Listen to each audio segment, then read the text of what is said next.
الحمد لله نحمده ونستعينه ونستغفره ونعوذ بالله من شرور أنفسنا ومن سيئات أعمالنا من يهده الله فلا مضل له ومن يضلله فلا هادي له وأشهد أن لا إله إلا الله وحده لا شريك له وأشهد أن محمدا عبده ورسوله أما بعد فإن خير الحديث كتاب الله وخير الهدي هدي محمد صلى الله عليه وسلم وشر الأمور محدثاتها وكل محدثات بدعة وكل بدعة ضلالة وكل ضلالة في النار فأعوذ بالله من الشيطان الرجيم بسم الله الرحمن الرحيم يا أيها الذين آمنوا اتقوا الله حق تقاته ولا تموتن إلا وأنتم مسلمون يا أيها الناس اتقوا ربكم الذي خلقكم من نفس واحدة وخلق منها زوجها وبث منهما رجالا كثيرا ونساء واتقوا الله الذي تساءلون به والأرحام إن الله كان عليكم رقيبا يا أيها الذين آمنوا اتقوا الله وقولوا قولا سديدا يصلح لكم أعمالكم ويغفر لكم ذنوبكم ومن يطع الله ورسوله فقد فاز فوزا عظيما اللهم صل على محمد وعلى آل محمد كما صليت على إبراهيم وعلى آل إبراهيم إنك حميد مجيد اللهم بارك على محمد وعلى آل محمد كما باركت على إبراهيم وعلى آل إبراهيم إنك حميد مجيد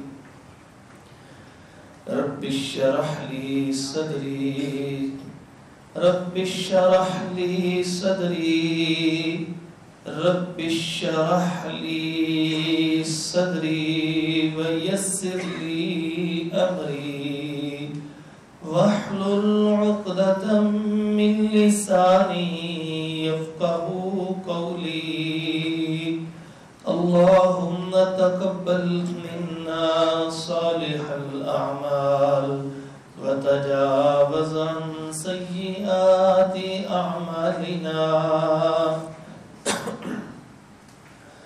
اللهم طهر قلوبنا من النفاق وأعمالنا من الرياء وألسنتنا من الكذب وأعيننا من الخيانة فإنك تعلم خائنة الأعين وما تخفي الصدور اللهم إنا نسألك علما نافعا وعملا متقبلا ورزقا طيبا واسعا سهلا عاجلا حلالا مباركا وآتنا توفيق الإنفاق مما رزقتنا وشفاء من كل داء إلى أجل مسمى قال تبارك وتعالى في كلامه المجيد فأعوذ بالله من الشيطان الرجيم الرجيم بسم الله الرحمن الرحيم وجاءت سكرة الموت بالحق ذلك ما كنت منه تحيد وقال تبارك وتعالى في مقام آخر قل إن الموت الذي تفرون منه فإنه ملاقيكم. حضرات محترم، اپنے خطبے کے آغاز سے پہلے میں سامنے کھڑے سامعین سے عرض کروں گا کہ آپ تسلی سے اوپر بیٹھے، ورنہ اوپر بھی جگہ ختم ہو گئی پھر مشکل ہو جائے گی. پچھلے خطبات میں ایسے ہی ہوا کہ کچھ افراد اس حال میں سے بھی ان کو باہر جانا پڑا کیونکہ جگہ نہیں تھی. تسلی سے آج کی گفتگو سنیں. یہ ہماری زندگی کی اہم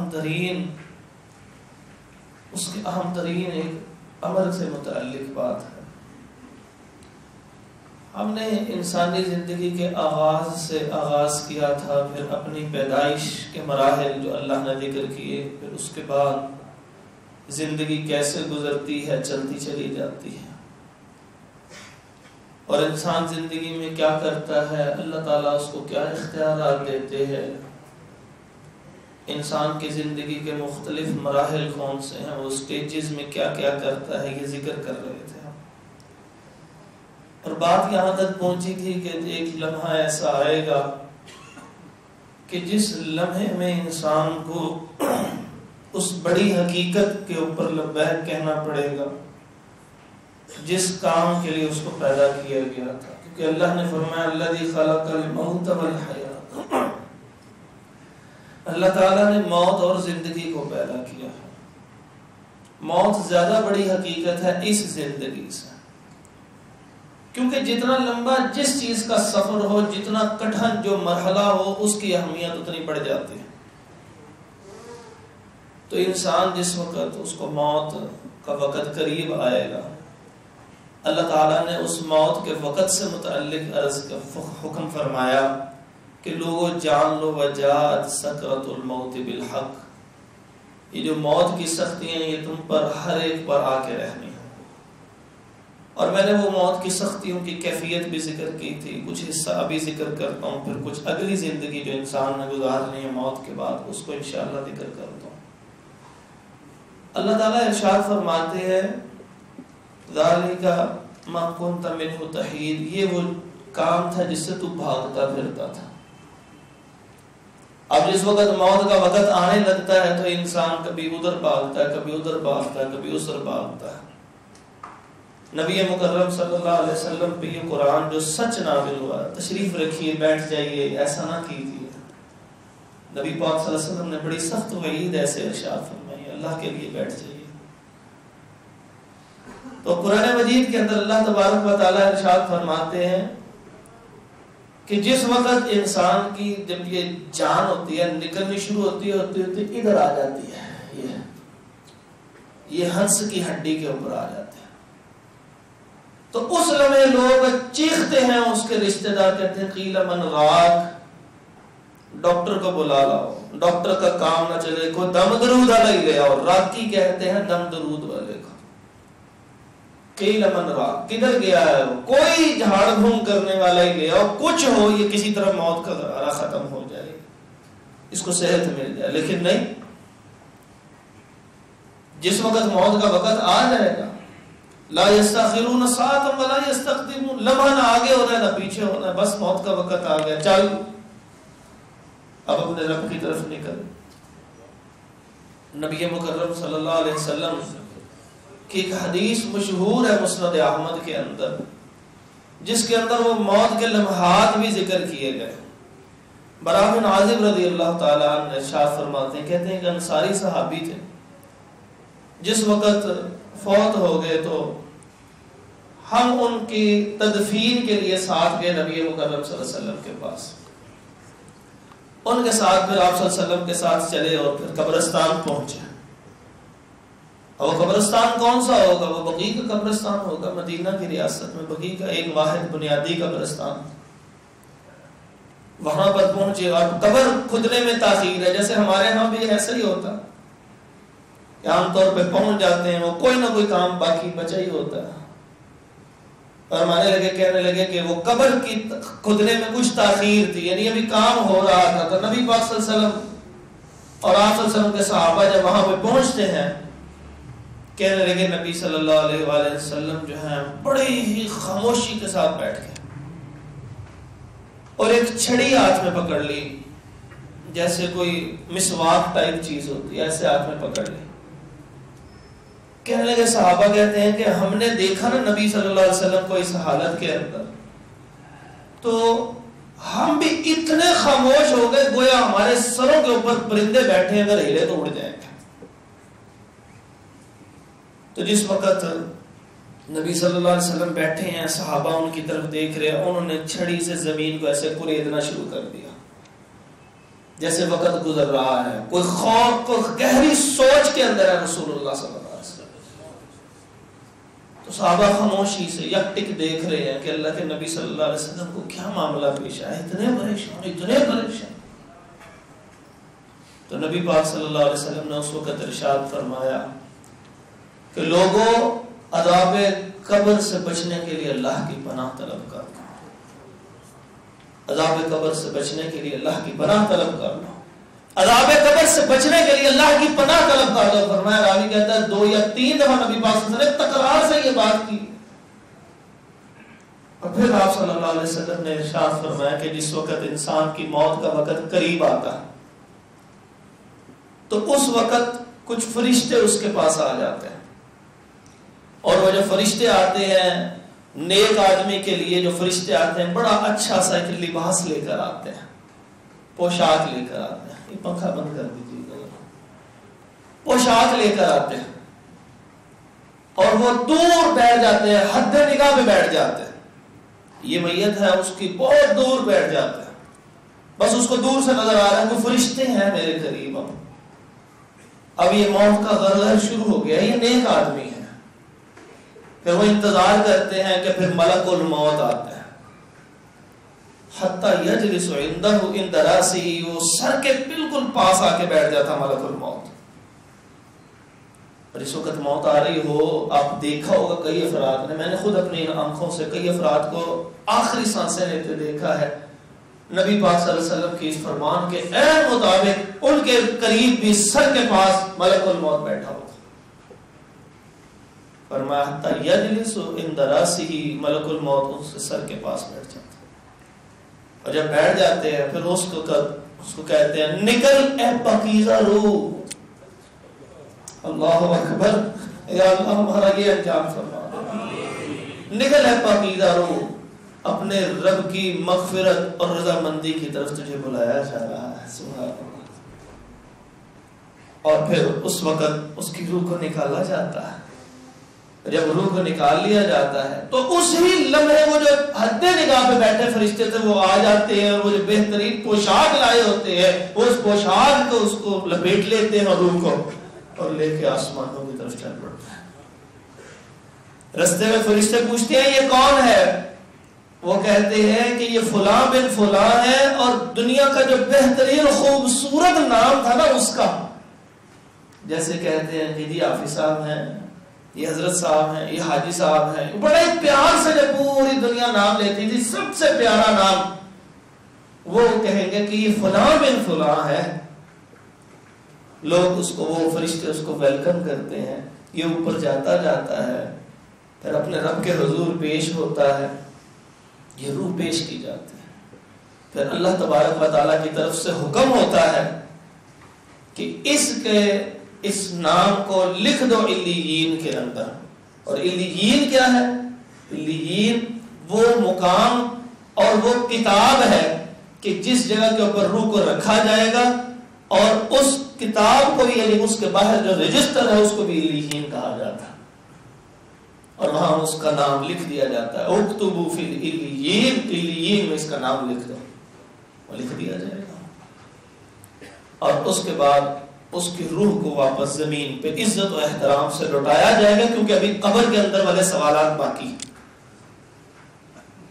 اور جس وقت فرمایا کہ برا آدمی، اللہ کا انکار کرنے والا، نافرمانیاں کے اندر زندگی بسر کرنے والا، وہ جس وقت اس کی موت کا وقت قریب آتا ہے، آپ علیہ الصلوۃ والسلام نے ارشاد فرمایا فرشتے آتے ہیں اور کالے سیاہ چہروں والے، اللہ کیسے خوفناک شکل دکھائی ہے کہ یہ خوفناک شکل ہوگی، اور وہ ایک حد نگاہ پہ جا کے بیٹھ جاتے ہیں، بس اس کو دور سے نظر آتا ہے بہت سارے فرشتے بیٹھے ہوئے ہیں، اتنی دیر کے اندر ملک الموت آتے ہیں حتی یجلس عند راسہ، اور ملک الموت آ کے اس کے سر کے پاس بھی بیٹھ جاتے ہیں، اور پھر وہ کہتے ہیں کہ نکل اے خبیث اور گندی روح، ساری زندگی رب کی نافرمانی میں گزارنے والی، نکل تو ابا ہے۔ اور وہ اس وقت آپ صلی اللہ علیہ وسلم نے فرمایا کہ وہ روح کبھی اوپر جاتی، کبھی نیچے، کبھی آگے، کبھی پیچھے، پورے جسم میں گھومتی رہتی ہے پوری کی پوری روح۔ وہ کیا وجود ہے وہ اللہ کو پتا اس کو، فرمایا وہ اتنا گھومتی ہے، گھومتے گھومتے حتیٰ کہ اللہ تعالیٰ نے قرآن میں اس کا ذکر کیا وَالنَّازِعَاتِ غَرْقًا وَالنَّاشِطَاتِ نَشْطًا، کہ فرشتہ جو ہے وہ غوطہ زن ہو کے نکالتا اس کی روح کو، کدھر جا رہی ہے۔ اور پھر میں نے ذکر کیا تھا پچھلے خطبے میں کہ اس کے پاؤں سے اس کی روح نکلنی شروع ہوتی ہے، اور جب پاؤں سے روح نکلنی شروع ہوتی ہے تو وہ ہلکا ہلکا تڑپنا شروع ہوتا ہے، اور بے چین ٹانگیں ہوتی ہیں، وَالْتَفَّتِ السَّاقُ بِالسَّاقِ، جب آدھی ٹانگوں سے جان نکل جاتی ہے تو ٹانگیں ایسے کانپتی کانپتی جڑ جاتی ہیں، اکڑ جاتی ہیں۔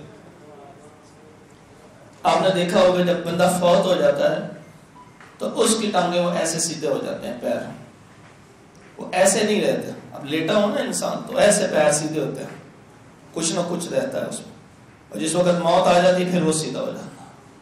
یہ اللہ تعالیٰ فرماتے ہیں وَالْتَفَّتِ السَّاقُ بِالسَّاقِ، ایسے ڈنڈیاں جڑ جائیں گی، اکڑ رہی ہے نا خوف سے، اور جان نکل رہی ہے، سل مر رہے ہیں، خون نکل رہی ہے، ایسے نکلتے نکلتے جائیں، پھر کرتے کرتے کرتے کرتے پھر اس ہس کی ہڈی کے اوپر آ جاتی ہے۔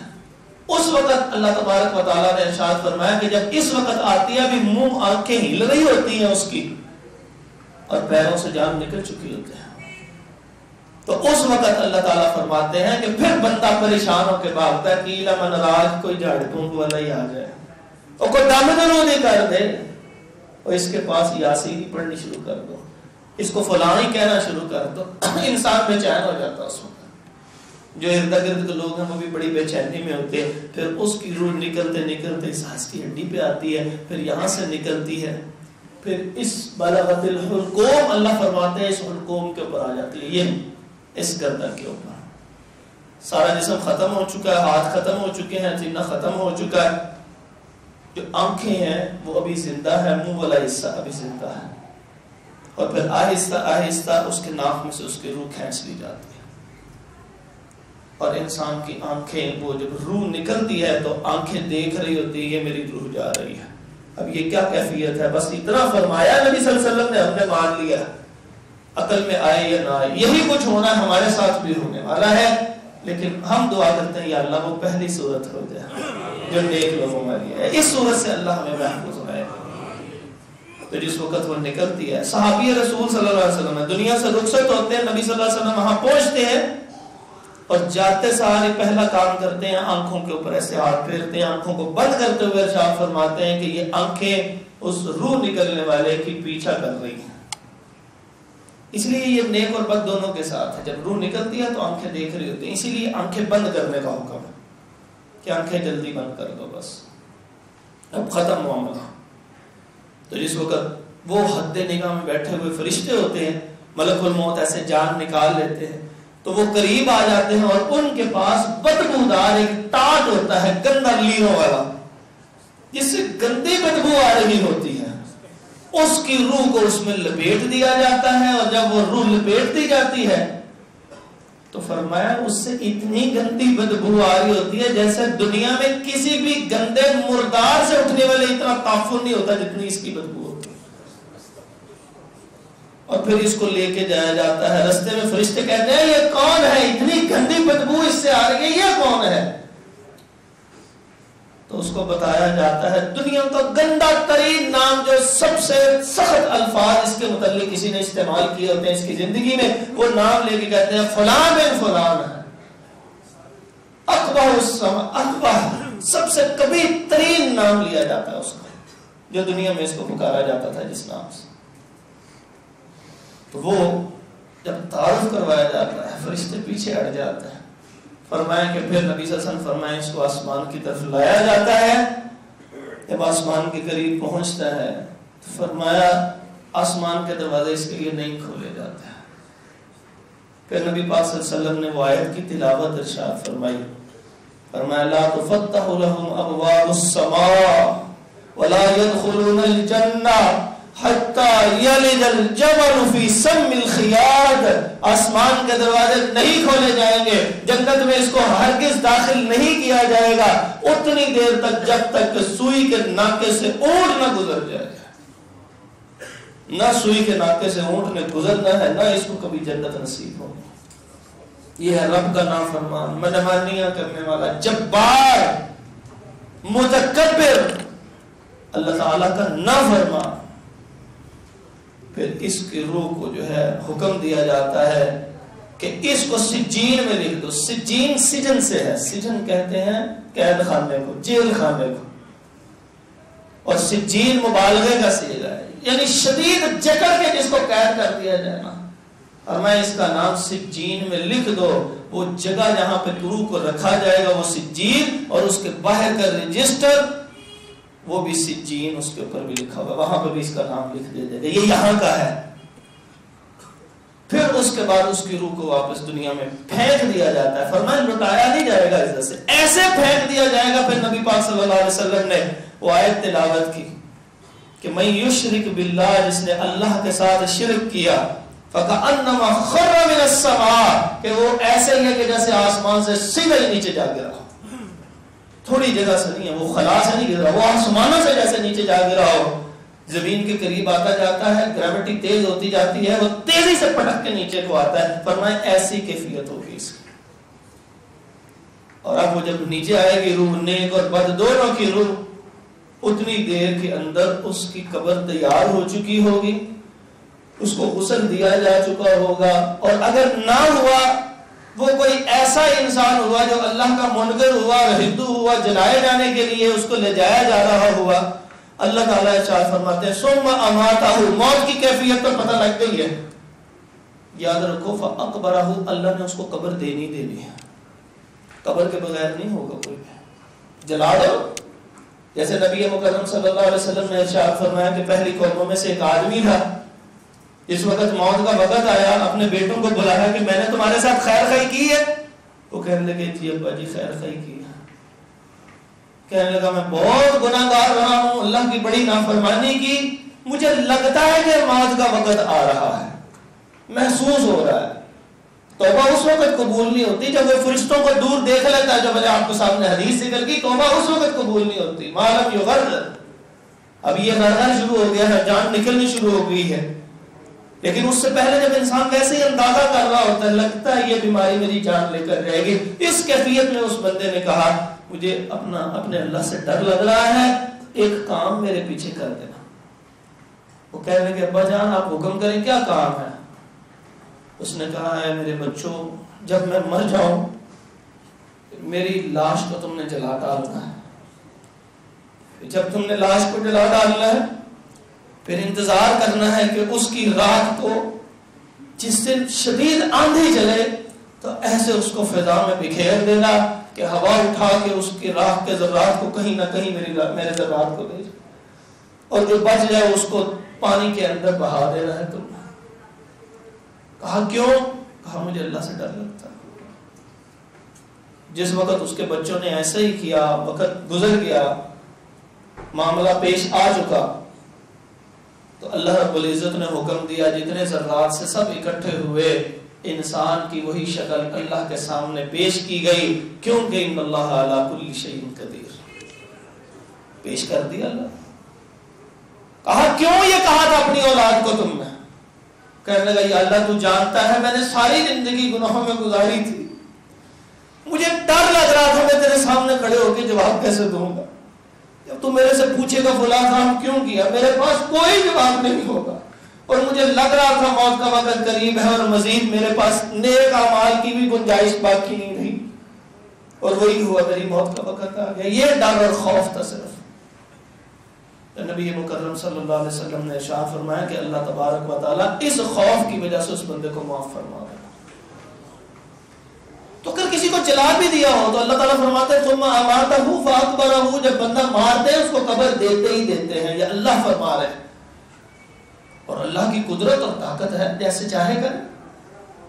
پھر اس کی روح کو اس کے جسم میں لٹایا جاتا۔ جس وقت ہم اس کو قبر میں رکھ جاتے ہیں تو اس وقت فرمایا کہ اب اس کی روح کو اس کے جسم میں لٹایا جا رہا۔ اب اپنے بھائی کے لیے اخلصوا لہ الدعاء، اب خاص ہو کے خالص دعا کرو کہ اللہم ثبتہ بالقول الثابت، یا اللہ اس سے سوال ہو رہے ہیں، یا اللہ اس کو ثابت قدمی عطا فرما۔ وہ ایک صحابی نے بھی کہا تھا، صحیح مسلم کے اندر ان کی خواہش ذکر ہے، یہ نبی پاک صلی اللہ علیہ وسلم کا حکم نہیں ہے، یہ ان کی خواہش تھی۔ کہنے لگے کہ لوگوں جب میں دنیا سے رخصت ہو جاؤں اور میری قبر کے اوپر تم مجھے دفنا دینا، اور جانے سے پہلے جب دعا کرنے لگنا تو اتنی دعا کرنا، یہاں تک کہ اتنا عرص وقت دعا کرتے رہنا کہ ایک اونٹ کو ذبح کیا جائے، یعنی نہر کیا جائے، کھال اتارے جائے، اس کے ٹکڑے کیے جائے گوشت کے، پھر اس کو تقسیم کیا جائے، اتنی دیر میرے لیے تم نے دعا کرنی ہے۔ مطلب کیا تھا؟ کثرت سے دعا کرنا۔ یہ وہ وقت ہے کہ جس وقت میں اگر کامیابی مل گئی تو اگلی ساری منزلیں آسان ہو جائیں۔ حضرت عثمان رضی اللہ عنہ قبر کے قریب سے گزرتے ہیں، رونے لگ پڑتے ہیں۔ دوست پوچھتے ہیں کبھی باقی کسی معاملے میں اتنا زیادہ کتاب نہیں روئے، حالانکہ بہت رونے والے تھے، بڑے رقیق القلب، ہلکا دل، چھوٹی سی بات میں آنکھوں میں آنسو آ جانا، اس وقت میں کیوں کرتے ہیں؟ کہنے لگے کہ یہ موت کی گھاٹیوں میں سے پہلی گھاٹی ہے، اس میں کامیابی ملے گی تو آگے کامیابی ملے گی۔ جس وقت قبر کے اندر لایا جاتا، نبی پاک صلی اللہ علیہ وسلم نے ارشاد فرمایا وہ جو نیک روح ہوتی ہے اس کے لیے قبر کو ایسے کھول دیا جاتا ہے، تا حد نگاہ کھول دیا جاتا ہے، اور پھر اس کے اندر روشنی کر دی جاتی ہے۔ پھر اس کی قبر کے اندر جس کو ہم نیچے چٹائی بچھا رہے ہیں، ہم نے اپنی طرف سے جو کرنا تھا وہ کر لیا، اللہ تبارک و تعالیٰ نے اپنے اس مہمان کے لیے حکم دیا افرشوا لہ فراش الجنہ، جنت کا بچھونا لا کے اس کے نیچے آپ بچھا دو۔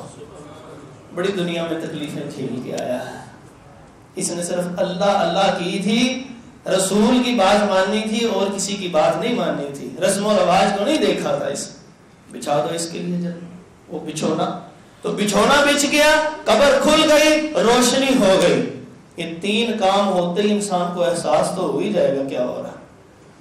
پھر اس کے قریب وہ منکر نکیر آ جائیں گے اور اس سے آ کے کہیں گے اٹھ اور جواب دے۔ جب وہ آنکھیں کھولے گا، سیدھا ہوگا، تو وہ کہے گا 1 منٹ ٹھہرو، عصر کی نماز پڑھ لوں پھر بات کرتے ہیں۔ وہ کہیں گے وہ ختم ہو گیا دنیا کے معاملات تیرے، اور جو آج عصر کی کیا کوئی نماز نہیں پڑھتا، جب نماز کا موقع آتا اس کا کوئی نہ کوئی مہمان اس کے سر کے اوپر بیٹھا ہوتا ہے، کوئی نہ کوئی گاہک اس کے سر کے اوپر سوار ہوتا ہے، دنیا کے 4 ٹکوں کی خاطر اللہ اکبر کی صداؤں کا انکار کرنے والا ہوتا ہے۔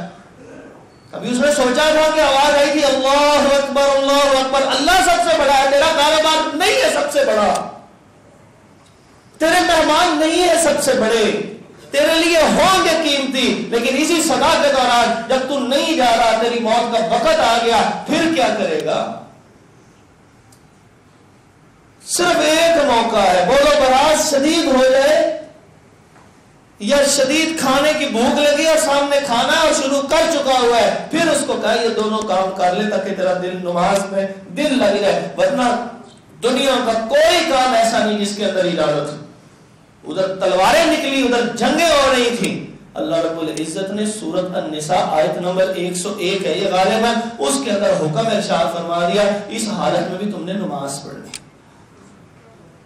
40 سے کر لو، ایک بندہ آیا نماز پڑھے، وہ ایک کرو، دوسرا آئے وہ سجدے سے اٹھے تشہد کے بغیر نکل جائے، دوسرا آئے وہ اپنا پڑھے، امام ایک ہے پیچھے آتے جاؤ، نماز نہیں چھوڑنی کسی نے بھی، کسی حالت میں بھی اجازت نہیں. اگر کوئی بندہ ایسی زندگی گزار کے گیا ہوگا پھر وہ کہے گا ٹھہرو تمہاری باتیں بعد میں, عصر کی نماز کا لگتا ہے وقت جا رہا ہے. اس کا مطلب اس کی جو روشنی کی گئی ہے جیسے حدیث میں آتا ہے وہ اس انداز کی ہوگی جیسے عصر کی نماز کا وقت ہوتا.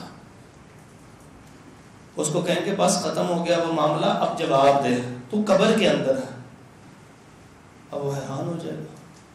پھر اس کو ایک تصویر دکھائی جائے گی, کہا جائے گا جانتے ہو یہ کون ہے, اور وہ محمد رسول اللہ صلی اللہ علیہ وسلم کی تصویر ہے. اللہ اکبر. اگر دنیا میں محروم رہے ہیں تو نیک اعمال کرتے رہیے, آخرت سے پہلے رسول اللہ صلی اللہ علیہ وسلم کے چہرہ انور کا دیدار ہو جائے گا. اور اس سے پوچھا جائے گا من ربک, تیرا رب کیا کون ہے؟ وہ کہے گا ربی اللہ, میرا رب تو اللہ ہے جس کے آگے میں اپنا سر جھکاتا رہا ہوں. پوچھا جائے گا من نبیک, نبی کون ہے تیرے؟ اور وہ تصویر دیکھ کر کہ یہ نبی ہے میرے. اب کیسے پتا ہوگا یہ نبی ہے؟ دنیا میں تو دیکھا نہیں ہے, وہ تو چند ایک صحابہ تھے چاہے لاکھ کی تعداد میں کیوں نہ, تو اربوں جو مسلمان قیامت تک آنے والے ان کو کیسے پتا لگے گا؟ نیک اعمال کی وجہ سے اللہ رب العزت سمجھ دے دے گا یہی رسول اللہ صلی اللہ علیہ وسلم. تو وہ کہیں گے یہی ہمارے نبی ہیں محمد رسول اللہ صلی اللہ علیہ وسلم. پھر اس سے کہا جائے گا ماں دین, تیرا دین کیا ہے؟ وہ کہے گا میرا دین تو اسلام ہے, دینی الاسلام, میں تو اسلام کے اوپر زندہ رہا ہوں, میں تو خواہشات کے اوپر زندہ نہیں رہا. جیسے اللہ تبارک و تعالیٰ نے ایک جگہ ارشاد فرمایا کہ کیا تم نے وہ بندہ دیکھا ہے ارائیت الذی من اتخذ الہہ ہوا, جس نے اپنی خواہشات کو اپنا خدا بنا لیا ہے. اس کا مطلب خواہشات بھی دین بنے ہوئے ہیں, اپنی عقل کے مطابق زندگی بسر کر رہا ہے. پھر اس کے بعد اس کو کہا جائے گا نم تک نومت العروس, آج تو ایسے سو جا کہ جیسے پہلی رات کی دلہن سوتی ہے. جب اس کو یقین ہو جاتا ہے کہ میرا اب اگلی زندگی بڑی پرسکون ہے, پھر اس کی نیند بھی پرسکون آتی ہے. فرمایا ایسے سو جا سکون سے. کب تک؟ اب وہ صدیاں گزر جائیں گی, جب قیامت آئے گی سو آئے گی. یہ سکون کی زندگی گزارے گا. کیا کیفیت ہوگی جانتا اللہ ہی بس. اس کے بعد نبی پاک صلی اللہ علیہ وسلم نے ارشاد فرمایا کہ جب وہ لیٹ چکا ہوگا اب اس کے کچھ گناہ تو ایسے ہوں گے, ابھی اس نے توحید کا اقرار ہے, رسالت کا اقرار ہے, کوئی نہ کوئی گناہ تو ایسے انسان کے ہوتے, تو وہ عذاب اس کی طرف آنے لگے گا. حدیث میں آتا ہے جب وہ عذاب آنے لگے گا نا اس کی طرف, تو وقالت الصلاۃ عند راسہ, اس کے سر کی طرف اس کی ساری فرض نمازیں آ کے کھڑی ہو جائے گی. کدھر آ رہے ہو؟ عذاب کو کہے گا یہاں سے تمہیں کوئی جگہ نہیں ملے گی, عذاب کو کہا جائے گا. وہ عذاب دائیں طرف سے, انسان کی دائیں طرف سے آنے کی کوشش کرے گا. عذاب کیا ہے بتانے لگا ہوں آپ کو. وہ جس وقت آنے لگے گا تو نبی پاک صلی اللہ علیہ وسلم نے ارشاد فرمایا کانت الزکات عن شمال عن یمینہ, اس کے دائیں طرف آ کے زکات کھڑی ہو جائے گی, زکاتیں دیتا رہتا تھا. اور جو زکات نہیں دے سکتا وہ کیا کرے گا؟ غریب آدمی ہے, زیادہ تر تو غریب ہے, کچھ نہ کچھ تو اللہ کے راستے میں دیتا رہا ہوگا نا. یہ دائیں طرف آ کے ایسے ڈال بن جائے گی اور وہ کہے گا یہاں سے نہیں آ سکتا عذاب. اور جب وہ بائیں طرف سے آنے لگے گا عذاب تو فرمایا کان الصوم عن شمالہ, اس کے بائیں طرف اس کے روزے آگے کھڑے ہو جائیں گے. یہ جو گرمیوں کے روزے کئی لوگ چھوڑ کے چلے آ رہے ہیں, یہ اس کے بائیں طرف کو پروٹیکشن دیں گے عذاب قبر سے. گناہ تو انسان کے ہوتے ہی ہیں تھوڑے تھوڑے, کہیں نہ کہیں. کون ایسا انسان ہے جو گناہوں سے پاک میں بتائے؟ کوئی دعویٰ کر ہی نہیں سکتا. پھر عذاب جو ہے وہ پاؤں کی طرف سے آنے لگے گا. نبی پاک صلی اللہ علیہ وسلم نے فرمایا اس کا صدقہ و خیرات, اس کا لوگوں کے ساتھ نیکی کرنا اور رشتہ داروں کے بد سلوکی کے باوجود پھر جا کے ملنا, صلہ رحمی, یہ اس کے پاؤں کی طرف کھڑے ہوں گے. ادھر سے عذاب نہیں آ سکتا. صلہ رحمی کتنی بڑی بات ہے, لوگوں کے ساتھ نیکی کتنی بڑی بات ہے, احسان کتنا بڑا عمل ہے. صدقہ و خیرات تھوڑا ہی کیوں نہ ہو, اللہ تعالیٰ مقدار تو نہیں دیکھتا, وہ پیر کی طرف سے عذاب کو روک لے. پھر عذاب اوپر سے آنے کی کوشش کرے گا. گناہ تو کچھ نہ کچھ تھے, تو جب اوپر سے آنے کی کوشش کرے گا تو اس وقت سورت ملک آ جائے گی. اللہ اکبر. نبی پاک صلی اللہ علیہ وسلم نے فرمایا قرآن مجید کے اندر 30 آیات ہیں کہ جو سفارش کریں گی انسان کی, اور ان کی سفارش کو قبول کیا جائے گا, اور وہ سورت الملک ہے. اس لیے کثرت سے اس کو پڑھا, رات کو پڑھ کے سوئے, آپ کے اوپر سے آپ کی عذاب کی پروٹیکشن کی جائے گی, روک لیا جائے گا. اب یہ سکون سے سوئے گا کیونکہ عذاب ہر طرف سے رک گیا ہے. جنت کی کھڑکی اس کے لیے کھول دی گئی ہے، اور وہ جو برا بندہ ہوگا جب وہ لایا جائے گا تو اس کی قبر کا کیا حال ہوگا؟ فرمایا کہ ایسے قبر کھلے گی، حد دے گا، اور حد دے گا کھلنے کے بعد اس برے بندے کے قریب آئے گی، حتیٰ کہ اس کے جو اضلاع ہے، یہ جو پسلیاں ہیں، یہ پسلیاں آپس میں سے جڑ جائیں گی، اور جس وقت پسلیاں جڑ جائیں گی بدبودار ٹاٹ ہوگا، سمیل آ رہی ہوگی، اور اس کے پاس پھر وہ فرشتے آئیں گے، فرمایا کہ جن کی آنکھیں جیسے تانبے کی دیگیں ہوتی ہیں، اس انداز سے ان کی آنکھیں ہوں گی، خوفناک شکل بتائی جا رہی، اس خوفناک شکل میں آ کے اس سے کہیں گے کھڑا ہو کے جواب دے، کیا کرتا رہا ہے تو؟ من رب ہوگا، تیرا رب کون ہے؟ وہ کہے گا مجھے تو معلوم نہیں ہے، ہاں لا ادری، مجھے پتہ ہی نہیں کیا بات کر رہا، رب کون ہے؟ مجھے تو یہی پتا تھا، ایسے ہی پیدا کر دیا گیا ہوں، ایسے ہی مر جاؤں گا، جب کوئی آتا تھا میں کہتا ہوں جب ہوگی آخرت دیکھ لوں گا، اب تو مجھے نہیں پتا کون ہے رب۔ پھر اس کو بھی تصویر رسول اللہ صلی اللہ علیہ وسلم نے کہا کہ پوچھا جائے گا کیا جانتے ہو ان کو؟ ایسا بد نصیب ہوگا وہ اللہ کے نبی صلی اللہ علیہ وسلم کی شکل کوئی نہیں پہچان سکے گا، وہ کہے گا ہاں ہاں لا ادری، مجھے کیا پتا یہ کون ہے؟ اس سے کہا جائے گا تیرا دین کیا ہے؟ وہ کہے گا مجھے تو معلوم نہیں ہے دین کیا چیز ہوتی تھی۔ پھر اس کے بعد فرشتے اس کو کہیں گے ولا تلیت ولا دریت، اور تو نے کچھ بھی نہیں پڑھا دنیا کے اندر، اور تجھے کوئی عقل نہیں تھی ہے، ولا دریت، کوئی عقل نہیں استعمال کی، کوئی اللہ ہے جس نے تجھے پیدا کیا، دنیا کا کوئی کام کا بے مقصد تو نہیں کرتا تھا، کوئی نہ کوئی مقصد ہوتا تھا اچھا برا، تو ایسے ہی پیدا کر دیا گیا تھا، اللہ تعالیٰ نے یہ مشینری ایسے ہی بنا دی تھی جس کی مثل کوئی چیز نہیں ہو سکتی، زمین و آسمان کا نظام ایسے ہی چل رہا تھا، تجھے بے مقصد پیدا کیا گیا، عقل نہیں استعمال کی تو نے۔ وہ خاموش، پھر اس کے لیے گندا ٹاٹ لا کے اس کے اوپر لپیٹ دیا جائے گا، جہنم سے بستر لا کے اس کے نیچے بچھا دیا جائے گا، آگ اس کے اندر بھر دی جائے گی، اور جہنم کی کھڑکی کو اس کے اوپر کھول دیا جائے گا۔ فرمایا ابھی ختم نہیں ہوا، کوئی نہ کوئی اس کو مختلف چیزوں پہ عذاب ہوتا رہے گا، 2-3-4 منٹ آج زیادہ لوں گا، توجہ سے سمجھ۔ اللہ تعالیٰ یہ عذاب قبر والی باتیں بھی ہم سے دور کرتا ہے، کچھ چیزوں پہ عذاب ہوگا۔ فرمایا عذاب قبر ہوگا جو انسان پیشاب کی چھینٹوں سے نہیں بچتا، کھڑے ہو کے نوجوان پیشاب کرتے چلے جائیں، اور آپ علیہ الصلوۃ والسلام کی تعلیمات کو بھول جائیں۔ آپ علیہ الصلوۃ والسلام کی تعلیمات میں ہے کہ اینٹوں کے اوپر بیٹھا کرتے تھے آپ صلی اللہ علیہ وسلم، اور جس جگہ پیشاب کی دھار گرنی ہوتی اس جگہ کو نیزے سے ایسے پورا کھدائی کرتے، اور وہ جب نرم زمین ہو جاتی اور پھر اگر اس کے اوپر کوئی پانی یا کوئی پیشاب گرے تو اس کا چھینٹا نہیں لگتا۔ تو اب یہ سخت سی ہیں، یہ جو پی ٹریپس بنے ہوئے ہیں یہ سارے سخت ہیں، تو چھینٹا تو واپس آئے گا۔ آپ پانی سائیڈ پہ گرا کے دیکھیں اور پیشاب کریں، چھینٹا سائیڈ پہ گر رہا ہوتا ہے، پھر پیروں سے کیسے بچیں گے ہم؟ اس کا بچنے کا واحد حل ہے کہ پی ٹریپ کے اندر ڈائریکٹ پیشاب کرے، تاکہ وہ اتنی گہرائی سے باہر نکل کے نہ آئے، تاکہ عذاب قبر سے بچ سکے، احساس کرے۔ کسی سے پوچھے نماز کیوں نہیں پڑھتی، کہتا لباس گندا میرا۔ کیوں لباس تیرا گندا ہے؟ جس کا لباس گندا ہے وہ عذاب قبر اس کے لیے تیار ہے۔ فرمایا دوسرا عذاب قبر اس کو ہوگا جو لوگوں کی نظروں میں ذلیل کرنے کے لیے غیبت کیا کرتا تھا، فرمایا اس کو بھی عذاب قبر ہوگا۔ اور یہ دو ہلکی ہلکی باتیں تھی، آرام سے بچ سکتا تھا، نہیں بچا، بس عذاب لیا، اور سخت شدید عذاب۔ اور فرمایا کہ ایک جنگ کے اندر آپ صلی اللہ علیہ وسلم کا غلام، ہم سب دعا کرتے ہیں یا اللہ ہمیں نبی صلی اللہ علیہ وسلم کی غلامی عطا فرما دے۔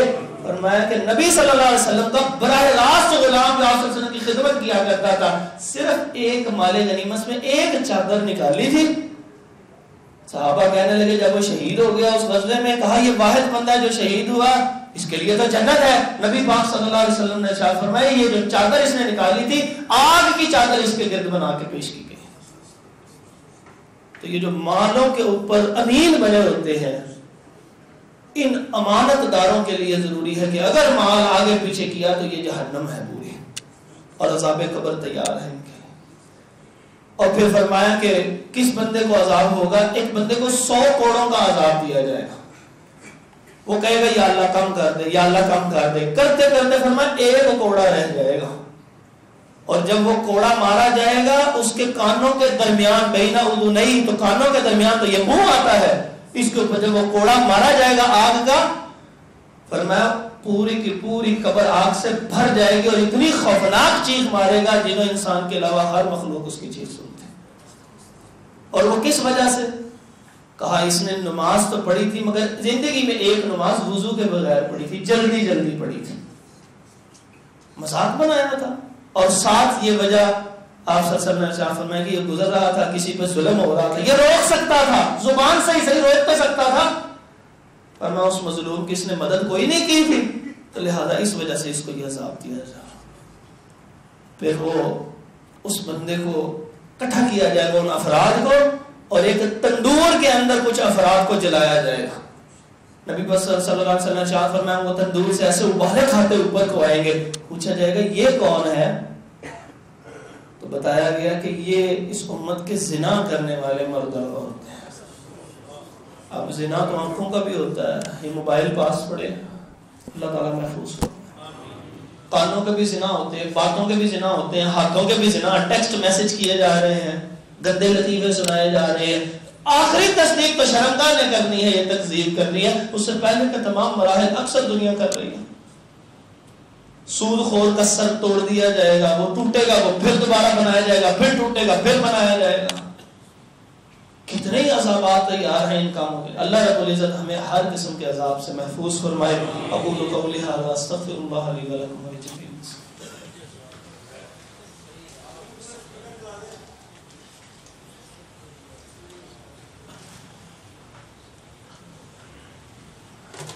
إن الحمد لله نحمده ونستعينه ونستغفره ونعوذ بالله من شرور أنفسنا ومن سيئات أعمالنا من يهده الله فلا مضل له ومن يضلل فلا هادي له وأشهد أن لا إله إلا الله وحده لا شريك له وأشهد أن محمدا عبده ورسوله.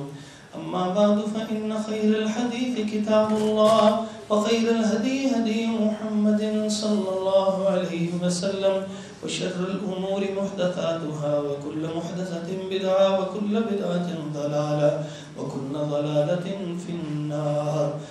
فأعوذ بالله من الشيطان الرجيم. بسم الله الرحمن الرحيم. يا أيها الذين آمنوا اتقوا الله حق تقاته ولا تموتن إلا وأنتم مسلمون. يا أيها الناس اتقوا ربكم الذي خلقكم من نفس واحدة وخلق منها زوجها وبث منهما رجالا كثيرا ونساء واتقوا الله الذي تساءلون به والأرحام إن الله كان عليكم رقيبا. يا أيها الذين آمنوا اتقوا الله وقولوا قولا سديدا يصلح لكم أعمالكم ويغفر لكم ذنوبكم ومن يطع الله ورسوله فقد فاز فوزا عظيما. حضرات محترم، مختصر گزارش یہ ہے کہ آپ کو معلوم ہے کہ کتنے ایسے دکاندار ہیں کہ جو 6 بجے کے بعد 1 منٹ بھی دکان کھلی ہے تو ان کی دکانیں سیل کر دی گئی. ایک دنیا کی تھوڑی سی زبردستی ہو تو ہم بات مان لیتے ہیں. اللہ رب العزت کہتے رہے قرآن مجید کے اندر وذر البیع، لوگوں جب جمعے کی اذان کا وقت ہو جائے، جب اذان ہو جائے، وذر البیع، تم نے تجارت چھوڑ دینی ہے، لاک ڈاؤن کر لو. ہم دنیا کی حکومتیں جن کو دغا دینا بہت آسان ہوتا ہے، تھوڑی سی رشوت لگا کے لوگ باہر آ جاتے ہیں، لیکن اللہ کے ہاں جہاں کوئی رشوت نہیں چلے گی، کوئی سفارش نہیں چلے گی، اس اللہ کا مالک کا بادشاہ کا حکم ہی نہیں مانتے. اللہ تعالیٰ فرماتا ہے اذا نودی للصلاۃ من یوم الجمعہ فصعوا الى ذکر اللہ وذروا البیع. اللہ کے ذکر کی طرف چلنا، تجارت چھوڑ دینی ہے. دکانیں کھلی ہیں، آدھے بندے جمعہ پڑھنے جاتے ہیں، آدھے دوسری جگہ جاتے ہیں، کتنا کو مال کما لیں گے. اور اگر اللہ تبارک و تعالیٰ نے اس کمائے ہوئے مال میں سے برکت چھین لی، بیماری پہ لگ گیا، پھر اولادیں بڑی ہو کے چھین لیتی ہیں، باپ کو بے دخل کر دیتی ہیں، ساری زندگی باپ نے ایسے ہی گزاری ہوتی ہے، اور اولادیں بے دخل کر دیتی ہیں، پریشان ہوتے ہیں. سب کچھ مال ہے، ہر چیز موجود ہے، ڈاکٹر کہتا ہے جی آپ نے نہیں کھانا. اس سے بڑا عذاب کیا ہوگا دنیا میں؟ آپ نے کھایا آپ کے لیے زہر ہو جائے گا. وہ سارا سامان کھانا تو سامنے آتا ہے، وہ تھوڑی سی ڈائٹ لیتا ہے، باقی پیچھے جاتا ہے، وہ ملازم کھا رہے ہوتے ہیں. زندگی تو ان کی گزر رہی ہے. پھر وہ لباس اپنی مرضی سے نہیں پہن سکتا، اے سی چل رہا ہے گرمی میں، وہ باہر بیٹھا ہے کیونکہ اس کو اے سی ٹھیک نہیں لگتا، اس کا جسم اجازت نہیں دیتا. یہ سب باتیں اللہ رب العزت دکھاتے رہتے ہیں. تو اس وقت کے آنے سے پہلے اللہ کی فرمانبرداری کریں. آج توبہ کر کے جائیں کہ اذا نودی للصلاۃ من یوم الجمعہ، جب جمعے کا وقت شروع ہوگا ہم نے اپنا کاروبار ختم کرنا، اور اگر کاروبار نہ ختم کیا تو پھر وہ وقت آئے گا، پھر اللہ رب العزت سوال کریں گے، پھر کیا جواب ہوگا؟ کوئی جواب نہیں رہے گا. فضل البیع سے فقہا نے مسئلہ نکالا ہے تجارت اس کی جو اس دوران اس نے کمایا وہ حرام کمایا ہے. اب کتنا بڑی بات ہے، کوئی چھوٹی بات ہے.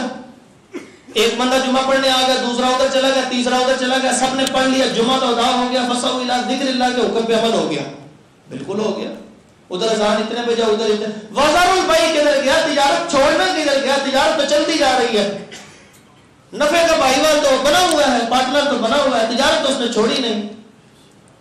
لہذا جب تک تجارت نہیں چھوٹے گی اتنی دیر تک، یہ لاک ڈاؤن نہیں ہوگا اتنی دیر تک اس کی تجارت کا وہ حصہ وہ حلال نہیں رہے گا. اور جس کا حلال نہ ہو اللہ رب العزت اس کی طرف نظر کرم نہیں فرماتا. ڈیل بھی ہوئی ہے دنیا کے اندر.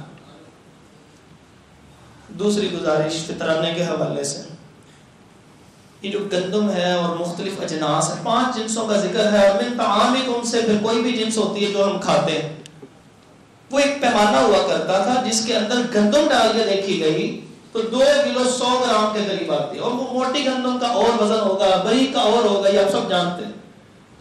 تو ایک موٹا سا اندازہ جو آپ لگا لیں، ایک اچھی گندم جو ہے وہ پسی ہوئی اگر آپ دیکھتے ہیں جو گھر میں آپ آٹا کھاتے ہیں تو وہ 75 سے 80 جو ہے وہ ملتا. تو اگر آپ 2 کلو 100 گرام بنائیں تو 170 کے قریب روپے بنتے ہیں. میں آپ کو مشورہ دوں گا کم از کم 200 روپیہ، کم از کم 200 روپیہ فی کس کے حساب سے دیجیے. اور یہ کب دینا ہے؟ ابھی اکٹھا کیا جا سکتا ہے، جیسے نبی صلی اللہ علیہ وسلم کے زمانے میں اکٹھا کر لیا گیا تھا. ابو ہریرہ رضی اللہ عنہ کو اس کے اوپر حفاظت پہ مامور کیا گیا تھا، وہ شیطان آتا رہا ہے جس میں آیت الکرسی والی حدیث ہے مشہور. تو اکٹھا پہلے کیا جا سکتا ہے، لیکن ادا کب کرنا؟ جب روزے ختم ہو جائیں گے، چاند نظر آ جائے گا، تب ادا کرنا. صرف اور صرف عبداللہ بن عمر رضی اللہ تعالیٰ عنہ سے اتنا ملتا ہے 2 سے 3 دن پہلے ادا کرتے تھے. یہ جو پورا مہینہ شروع ہونے سے پہلے ادا کر دیا جاتا ہے، یہ کون سا صدقۃ الفطر ہے؟ یہ نہیں ہے. اکٹھا کیا تھا نبی صلی اللہ علیہ وسلم نے بھی ادا نہیں کیا تھا، کیونکہ نبی صلی اللہ علیہ وسلم جس وقت ادائیگی کا وقت آتا تھا نماز مختصر کر کے ادا کر دیا کرتے تھے. وہ 3 دن تک مال پڑا رہا ہے. نبی صلی اللہ علیہ وسلم نے تو نہیں حکم دیا اب آ گیا تو لوگوں کو غریبوں کو دو. اس کا مطلب اکٹھا ہی رکھنا ہے، دینا نہیں ہے. اور دینا کس کو ہے؟ یہ کسی مدرسے میں نہیں لگے گا، اس کی بلڈنگ پہ نہیں لگے گا، یہ کسی اور فنڈ میں نہیں لگے گا. میں براہ راست الفاظ استعمال کر رہا ہوں. اور یہ بالکل غلط طریقہ کار ہے. جب آپ چلے جاتے ہیں وہ جھولی پھیرا رہے ہوتے ہیں، کہتے ہیں دے دو جی صدقۃ الفطر. کس کو جائے گا؟ وہ تو غریب کو تو پہنچا نہیں، اس کی ملکیت میں تو آیا نہیں. یہ تو کسی تنظیم نے اکٹھا کر لیا اور وہ اس کے بیت المال میں جمع ہو گیا، پہنچا تو ہے نہیں. جب تک ادا نہیں ہوگا اتنی دیر تک وہ ادائیگی شمار نہیں ہوگی. لہذا اس کو ادا کرنا ہے. تو لہذا اپنے ارد گرد دیکھیے بہت سارے ایسے لوگ ہیں کہ جن کی سینے میں ہی اپنی ضروریات لے کے دنیا سے چلے جاتے ہیں. ازراہ کرم وہ آپ سے مانگتے نہیں ہیں. لا یسألون الناس الحافا، چمٹ چمٹ کے نہیں مانگتے. ان کی ضروریات کو پورا کرنے کے لیے ان کو پیسے یا جنس جو دینا چاہتا ہے دیجیے. تو اس کا ضرور اہتمام کر کے رکھیے. آخر میں اللہ رب العزت سے دعا ہے کہ اللہ تبارک و تعالی ہمارے گناہوں کو معاف فرما دے. جو دنیا سے رخصت ہو گئے ہیں اللہ تبارک و تعالی ان کی بخشش فرما دے. یا اللہ جتنے لوگ دنیا سے چلے گئے ان کی بخشش فرما دے. یا اللہ جو توحید کا کلمہ پڑھنے والے تھے یا اللہ ان کے اوپر خاص رحم فرما دے. یا اللہ جو مشرک چلے گئے یا اللہ ان کے شرک کی وجہ سے ان کو تو ان کی سزائیں دے. لیکن یا اللہ جو توحید والے گناہگار تھے یا اللہ ان کی توحید کی وجہ سے ان کے گناہوں کو معاف فرما. یا اللہ جتنے لوگ پریشان ہیں بیمار ہیں یا اللہ ان کی بیماریوں اور پریشانیوں کو دور فرما دے. اللہ قرضوں کو اتار دے. یا اللہ تو ہی قرضوں کو کلمہ کن کہہ کے اتار سکتا ہے. یا اللہ جو مقروض ہے اس کے پاس تو پیسے نہیں ہیں وہ ادا کیسے کرے گا؟ یا اللہ تو ادا فرما دے. یا اللہ کوئی سبیل پیدا فرما دے. یا مالک الملک جن کی بیٹیاں جوان ہیں یا اللہ وہ تجھ سے ہر وقت ایک ہی سوال کرتے ہیں، نہ دن دیکھنے ہیں نہ رات، ہر نماز کے بعد ہر دوسرے بندے کو کہتے ہیں کہ اچھے رشتوں کے لیے دعا کرے. یا اللہ ان کو اچھے رشتے گھر بیٹھے عطا فرما دے. یا اللہ جن کی اولاد نہیں ہے ان کو نیک صالح اولاد عطا فرما دے. یا اللہ جو بیٹوں کے لیے ترستے ہیں اللہ تو انہیں بیٹے عطا فرما. یا اللہ جو بیٹیوں کے لیے ترستے ہیں انہیں بیٹیاں عطا فرما دے. یا اللہ جو اپنی اولاد کی نافرمانی سے پریشان ہے اے مالک الملک انہیں نیک صالح اولاد عطا فرما. یا اللہ ان کی بری اولاد کو نیک بنا دے. یا اللہ ان کی بری اولاد کو نیک بنا دے. اے اللہ ان کی بھی آخرت سنور جائے گی، والدین کی بھی دنیا سنور جائے گی۔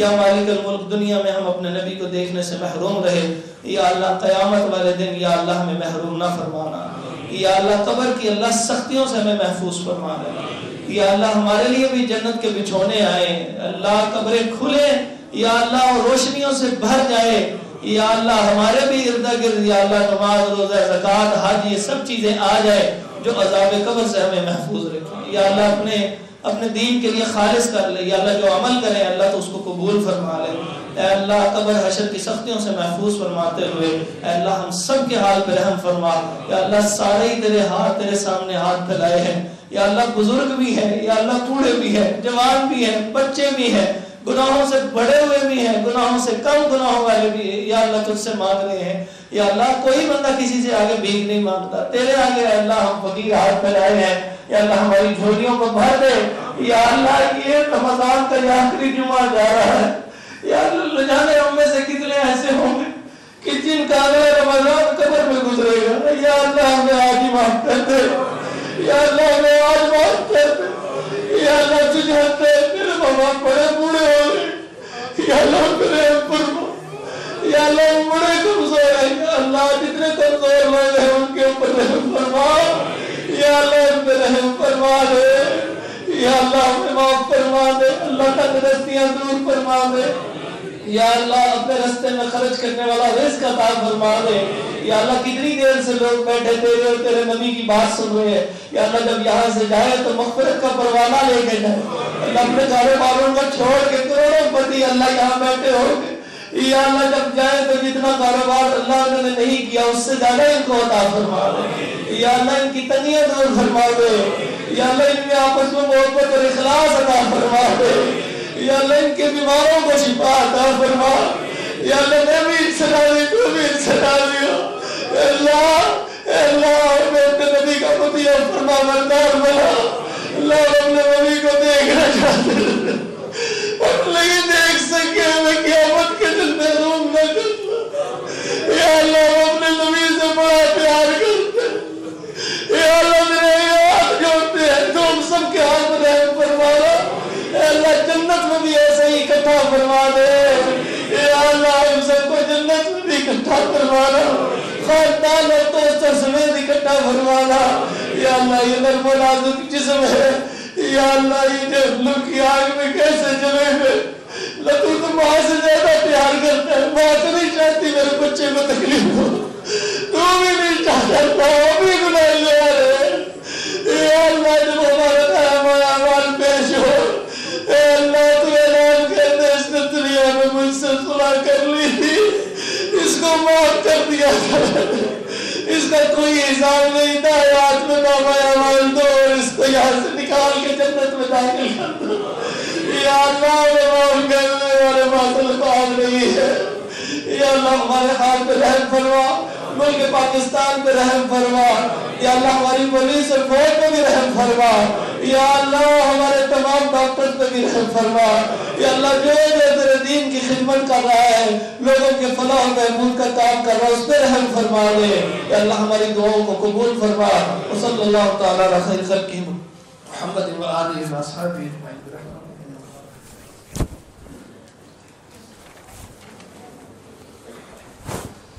اللہ اکبر اللہ اکبر، اشہد ان لا الہ الا اللہ، اشہد ان محمد رسول اللہ،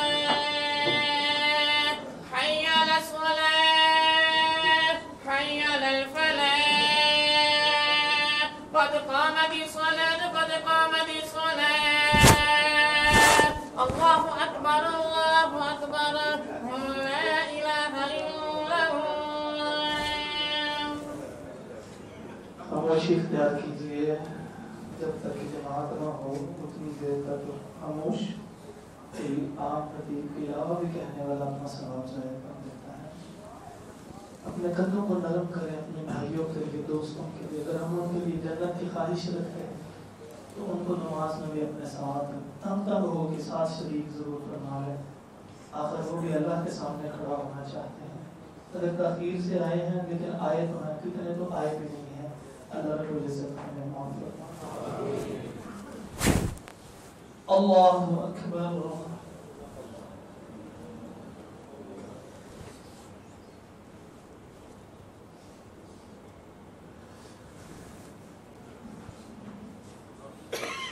الحمد لله رب العالمين الرحمن الرحيم مالك يوم الدين إياك نعبد وإياك نستعين اهدنا الصراط المستقيم صراط الذين أنعمت عليهم غير المغضوب عليهم ولا الضالين.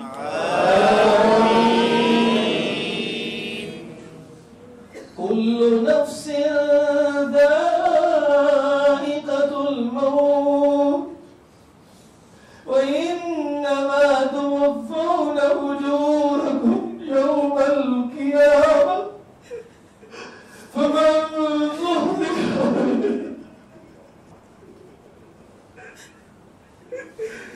فمن زحزح عن النار وأدخل الجنة فقد فاز.